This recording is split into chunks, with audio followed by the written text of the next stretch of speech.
რეგიონული განვითარებისა და ინფრასტრუქტურის მინისტრი დავით ნარმანი, ასევე ეკონომიკის მინისტრი გიორგი კვირიკაშვილი ბაქოში მსოფლიო ეკონომიკურ ფორუმზე დასასწრებად გაემგზავრნენ. ფორუმი 7-8 აპრილს გაიმართება და მას აზერბაიჯანის მთავრობა მას მისდლობს. ეკონომიკური ფორუმის მთავარი მიზანი ცენტრალური აზიისა და სამხრეთ კავკასიის რეგიონის ეკონომიკური განვითარების პერსპექტივების განხილვა. აღნიშნულ თემაზე დისკუსია იანვარში დავოსში გამართულ ფორუმზე დაიწყო. ფორუმზე დავით ნარმანიას გამოსვლა ხვარ არის დაგეგმილი, სადაც ის საქართველოს როგორც ევრაზიული ხიდის ახალ გამოწვევებზე ისაუბრებს.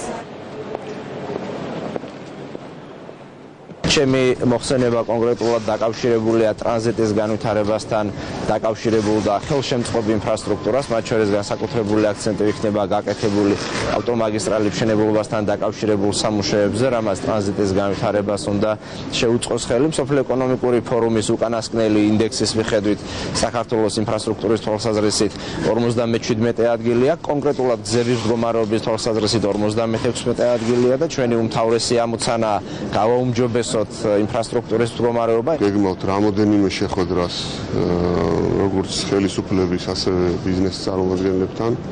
პირველ რიგში მე მექნება შეხვედრა ჩემს კოლეგასთან და აუცილებლად უნდა განვიხილოთ რამოდენიმე მნიშვნელოვანი მიმდინარე საკითხი, რაც ეხება ორმხრივ ვაჭრობას.